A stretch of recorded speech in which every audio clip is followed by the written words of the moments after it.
Well, the Nelson Mandela Fidel Castro medical collaboration program may soon be moved from Cuba to South Africa. The program has been criticized for minimal progression since its inception in 1996 and its increasing costs. Now, the collaboration between South Africa and Cuba allowed students from disadvantaged backgrounds and rural areas to benefit by going to Cuba to study medicine. Now, the Western Cape is the only province that's never participated in the program. Ayesha Ismail tells us more. A special graduation ceremony for students who have spent a minimum of 5.5 years in Cuba and a further 18 months back home to complete their medical studies.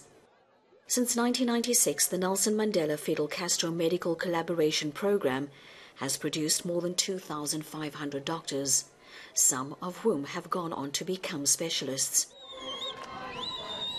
Of concern to the South African Communist Party, though, is the fact that the Western Cape hasn't sent a single student to take part in the program.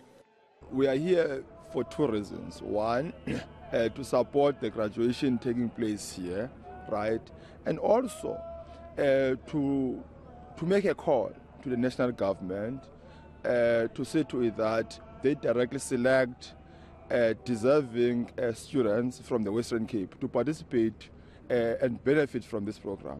Out of the 9 provinces in the country, only the Western Cape, which is not participating in and benefiting from this program, a program which is a product of our solidarity between South Africa and Cuba.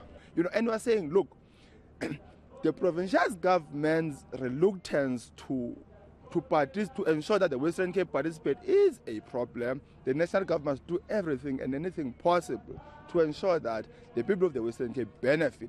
The Deputy Minister of Health, who attended the graduation ceremony with his provincial counterparts, made it clear that while national government gives billions of rand to provinces to provide healthcare, they do not prescribe how the money should be used.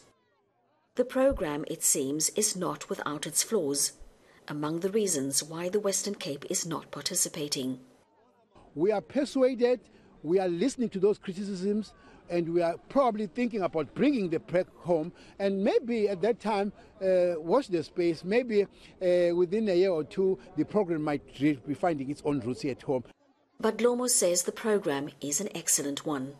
It provides us with something that we have not been very strong on in the country, issues of primary health care, community diagnosis, orientation of our students. However, the frills that go with the program, we have all agreed is expensive because students have to fly to Paris and then fly to Havana. And when there are accidents at home, at that, we have to fly them back. So we are actually very strongly wanting to bring the program home. So instead of sending hundreds of students to Cuba, the plan is to bring lecturers from there to South Africa. Some of those who have been on the program say it has its pros and cons. I believe I learned what I needed to learn because there was a reason why they sent us to Cuba, to learn what we needed to learn so that we can come and implement it in South Africa. But when we got to South Africa, we also learned a lot in that very short period of time.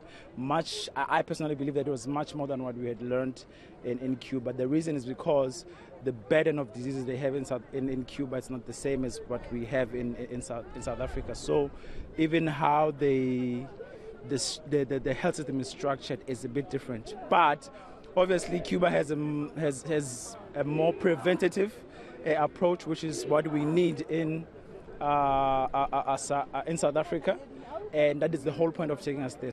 The Western Cape Health Department says while no Western Cape students have been identified to go to Cuba, the department has been working with both UCT and Stellenbosch University over the years, supporting the increased intake of medical students. The department says the Mandela Castro students return to complete their studies at local universities, and these include UCT and Stellenbosch. The students also join the student clinical placements at Western Cape Health facilities. Ayesha Ismail, Cape Town.